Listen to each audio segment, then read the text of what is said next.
มื้อนี้มาพบกับแอดอีกแล้วเนาะมื้อนี้แอดเองก็มีเรื่องที่จะมาเล่าให้ทุกคนฟังเนาะเรื่องของมื้อนี้ที่แอดจะมาเล่าให้ทุกคนฟังมีชื่อเรื่องว่าเสียงเอื้อนจากผีเนาะเป็นเรื่องที่เกิดขึ้นกับอ้ายคนหนึ่งเนาะที่ว่าเพิ่นบอกว่าเกิดขึ้นกับ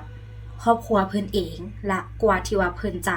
ผ่านเรื่องนี้มาได้เนาะก็เกือบปีนึงกว่าที่ว่าเพิ่นจะช่วยครอบครัวเพิ่นได้หั่นน่ะเพิ่นก็ได้เล่าว่าเนาะอันเป็นทำอีทันมันเกิดขึ้นกับน้องสาวของเพิ่นก่อนคือมีมื้อนึงหั่นคือตอนนั้นทั้งครอบครัวก็กำลังแบบนั่งเบิ่งโทรทัศน์อยู่เนาะแล้วก็น้องสาวก็หากะเลิกโรงเรียนมาเนาะน้องสาวของไอ้เอนี่เพิ่นก็เรียนอยู่ม.6 เนาะก็เลิกโรงเรียนมาก็กินข้าวอาบน้ำเองคือปกติคือกับทุกมื้อหลังจากนั้นแล้วเนาะก็ได้ขึ้นไปถึงห้องแล้วก็นอนเล่นโทรศัพท์แล้วตอนนั้นหันหมู่ของน้องสาวไอ้เอนี่ก็ได้แชทมาสวนกันนะออกไปนอกเนาะละน้องสาวของไอเอนี่ก็ได้ตกลงออกไปนอกน้ำหมู่แล้วพอออกไปนอกไปกินไปอย่างแล้วนี่แหละพอกลับมาบ้านเนาะแล้วตอนนั้นน้องสาวของไอเอหันก็ได้บอกว่าตอนย่างเข้ามากำลังปิดหัวสิหั่นน่ะก็ได้ยินเสียงมีคนเอิ้นชื่อของตัวเองหั่นนะเอิ้นชื่อของตัวเองเนาะประมาณ3เทื่อแล้วตอนนั้นหันตอนที่เอิ้นชื่อเนาะน้องสาวของไอเอก็บอกว่าตอนที่เอิ้นชื่อหันมันจะมีกลิ่นเอิ้นเทื่อทำอิฐจะมีกลิ่นธูปได้กลิ่นหอมของธูปและเอิ้นเทื่อที่2จะได้กลิ่นหอมของน้ำหอมผ้าและเอิ้นเทื่อที่3หั่นจะได้กลิ่นเป็นกลิ่นเหม็นสาบเคลื่อนซากสัตว์ตายซากแบบซากหมูซากแมวซากหมาตายสินะและน้องสาวของไอเอกก็ได้ย่างเข้ามาในบ้านเนาะแล้วก็ได้เว้าให้กับได้บอกกับแม่เนาะว่าเฮาหันได้ยินเสียงคนเอิ้นหั่นน่ะมันแปลกๆจังได๋บุอันนี้น้องสาวของไอเอกเพิ่นว่าเนาะมันแปลกๆจังได๋บุแม่เฮาได้ยินแล้วแบบมันนั่นคือแบบมันมีกลิ่นนี่สินะน้องสาวของไอเอกก็ได้บอกมาแนวนี้ละแม่ของไอเอกเนาะก็บอกว่าโอ๊ยมึงหันคิดไปเองมึงกินเบียร์หลายมึงเมาแล้วมึงหันคิดไปเองจังซั่นจังซี่เนาะเพิ่นก็ให้ละขึ้นไปห้องตอนนั้นเนาะก็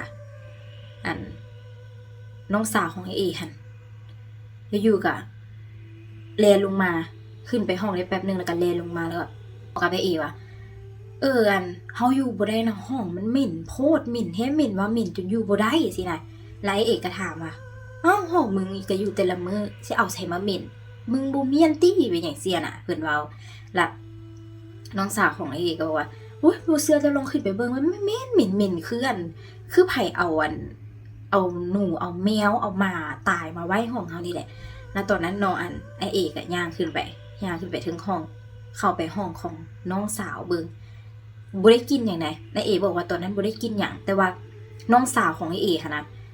ปิดด่างหน้ายุ่งแล้วก็จมว่าห้องมันเหม็นจนอยู่บ่ได้แล้วตอนนั้นไอเอกก็บอกว่าโอ้มึงนี่ตั้งกวนเนาะอย่างซี่น่ะและน้องสาวไอเอกก็ยังเถียงแบบเถียงแท้เถียงว่าเฮาได้กินอีหลีนี่เฮายืนอยู่นี่เฮายังได้กินสินะล่ะไอเอกก็เลยแบบย่างลงไปเนาะก็เลยได้บอกให้แม่หันขึ้นมาดมเบิงว่าได้กินบ่และแม่ก็บอกว่ากูสิได้กินอีหยังมึงหันดังมึงเป็นหยังแล้วว่าสินะล่ะน้องสาวของเอว่าทุกคนจังเป็นอีหยังบุเฮาหันได้กินตัวนี้เจ็บหัวลูกเฮาสิไปนอนบนอื่นเฮาหันบ่นอนห้องหันละว่าสินะพอว่าจบเนาะน้องสาวของเอหันกะย่างฟึดฟัดไปห้องนอนของเอและเอกับแม่ก็แนมหน้ากันแล้วก็ว่าจักเป็นอีหยังของมันสินะละน้องสาวของเอไปฮอดห้องของเอเนาะก็จมอีกว่าห้องจักกับเหม็นคือห้องเฮาเลยเหม็นกว่าห้องเฮาอีกสินะละตอนนั้นเอก็เลยบอกว่าจักเป็นมึงเป็นอีหยังของมึงฮาวแบบฮาวเว้าฮาวเบื่อไปสินะแล้วน้องสาวเอก็เลยแบบบอกว่าไปห้องไผกับเหม็นสินะแล้วน้องสาวเอก็เลยย่างลงมาห้องรับแขกแล้วก็นั่งอยู่ตังโซฟาหั่นแล้วก็นอนอยู่หั่นเลย คือว่าพอหลังจากที่ว่าติห้องนั้นห้องนี้เหม็นแล้วเนาะลงมาห้องรับแขกก็หลับเลยเพราะตอนนั้นเนาะหลับปุ๊บลาทุกคนในบ้านก็พากันเฮ็ด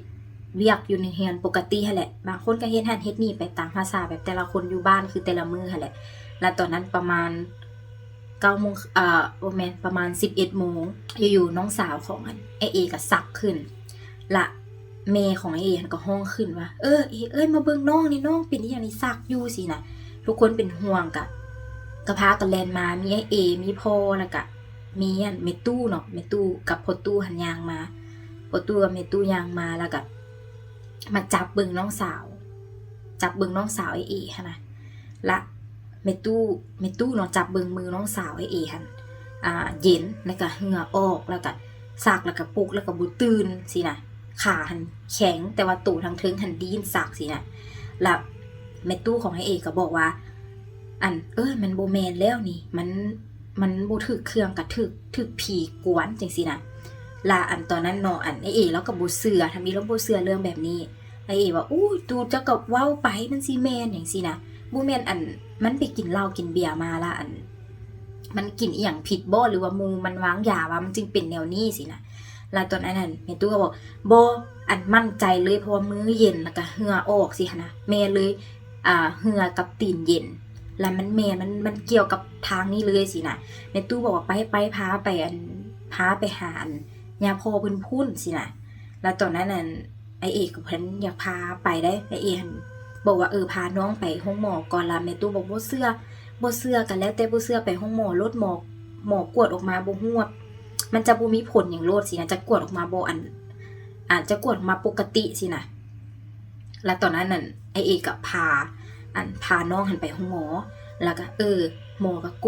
วดอีหยังนี้แล้วเรียบร้อยนี่แหละประมาณ1 ชั่วโมง 2 ชั่วโมงกับฮู้ผลออกมาหมอก็ว่าบ่มีอีหยังผิดปกติเลยแต่ว่าตอนนั้นหั่นน้องสาวของไอ้เอหันยังหมดสติอยู่ก็ยังแบบบ่ได้สติแล้วก็ตีนมือหันเย็นแต่ว่าหมอกวดออกมาหันกับปกติแล้วหมอก็ได้ถามว่า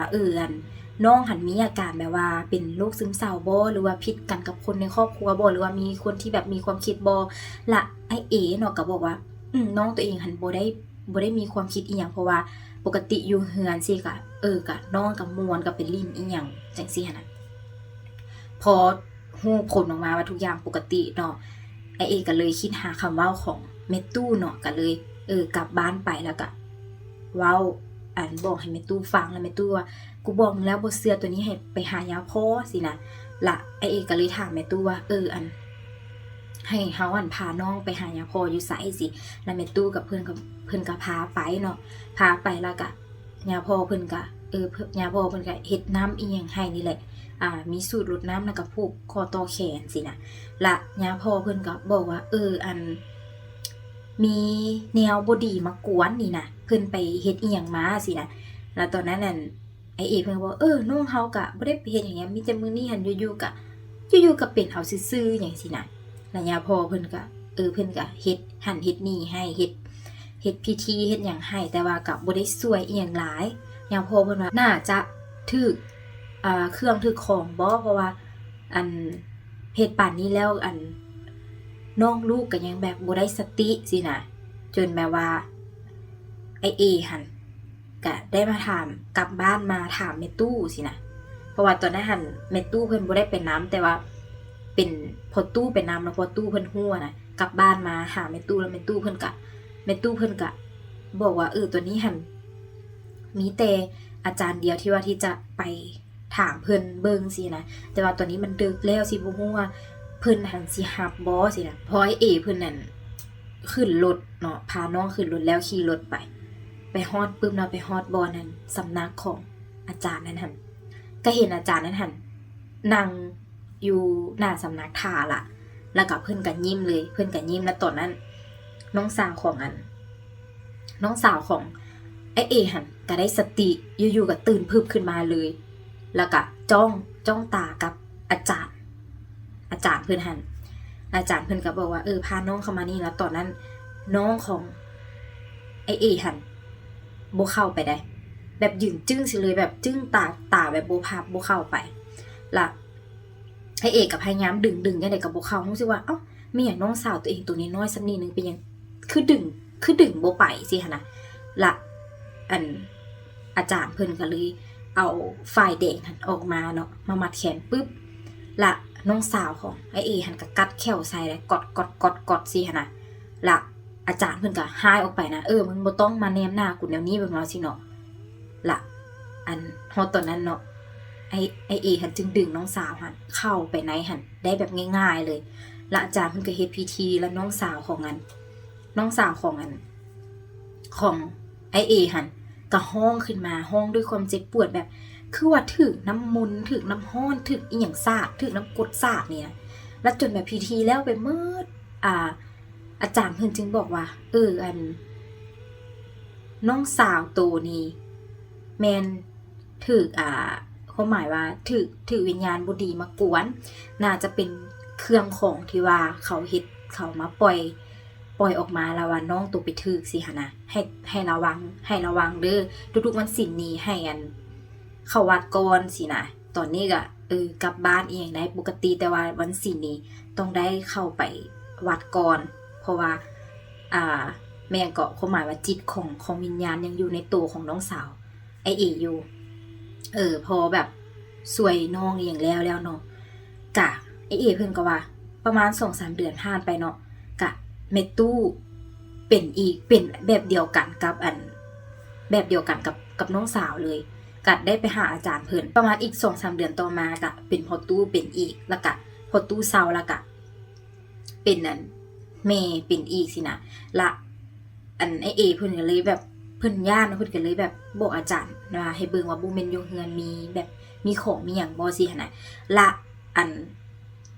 อาจารย์เพิ่นก็มาเบิ่งเนาะมาเบิ่งให้แล้วจึงฮู้ว่ามันมีนิ้วคนหั่นนะนิ้วคนที่ว่านิ้วถูกตัดหั่นนะน่าจะเป็นเฮ็ดแบบน่าจะเป็นเครื่องที่ว่าอาจารย์อื่นเพิ่นเฮ็ดแบบเป็นพิธีอหยังสิแหละมาแล้วล่ะเอามาฝังไว้อยู่หน้าบ้านของไอเอหั่นสินะแล้วอาจารย์เพิ่นก็แก้เพิ่นก็เอาเครื่องนั้นออกให้แล้วก็เอาเครื่องนั้นกลับไปสำนักแล้วก็เฮ็ดพิธีต่างๆให้จนแบบแล้วหมดล่ะไอเอว่าพิธีที่เฮ็ดให้หั่นนะแบบเกือบปีนึงเกือบกลายปีนึงเต็มๆสินะคันว่าอาจารย์เพิ่นบ่สวยหั่นนะกะไอเอเพิ่นว่าก็บ่ฮู้ว่าลายต่อไปสิแม่นไผอาจจะแม่นตัวเองก็ได้สินะไอเอว่ามันเป็นตาย่านแบบว่ากันทุกคนเว้าเนาะก่อนที่ทุกคนจะเป็นทุกคนจะได้ยินเสียงเอิ้นชื่อสินะคือคนเฮาเนาะเวลาเฮาได้ยินเสียงเอิ้นชื่อเฮาก็จะขานว่าฮะอีหยังสินะหรือว่าเฮาฟังไปนำสินะแล้วมันบวกกับมีกลิ่นละทุกคนก็จะว่าจะมาเล่าเป็นเสียงเดียวกันว่าได้ยินเอิ้น3เทื่อแล้วก็ได้3กลิ่นก็คือกลิ่นธูปแล้วก็กลิ่นหอมจากน้ำหอมพระแล้วก็กลิ่นหมิ่นสาบคันว่ากลิ่นหมิ่นสาบปึ๊บแล้วก็พอกลับมาแล้วทุกคนก็จะเป็นอาการแบบเดียวกันเลยเนาะอันนี้ก็เป็นเรื่องแท้ที่ว่าไอเอเพิ่นกับเพิ่นบอกเพิ่นก็ได้เล่ามาเนาะนั่นเนาะโอเคเรื่องก็จบเพียงเท่านี้นะทุกคนแล้วเจอกันเรื่องใหม่ฝากทุกคนติดตามช่อง YouTube แอดไว้เด้อเพราะว่าแอดจะอัพอยู่ช่อง YouTube ก่อนจึงจะมาอัพอยู่ Facebook เนาะแต่ว่า TikTok หันก็จะอัพเครื่องนึงแต่ว่าเรื่องก็แอดก็จะมาอัพอยู่ช่องสตอรี่หลอนแทนส่วนช่องเก่าเนาะแอดก็จะไม่ได้อัพอยู่ช่องนั้นแล้วแอดจะย้ายมาอัพอยู่สตอรี่หลอนแทนฝากทุกคนติดตามกันเด้อแล้วเจอกันใหม่บ๊ายบาย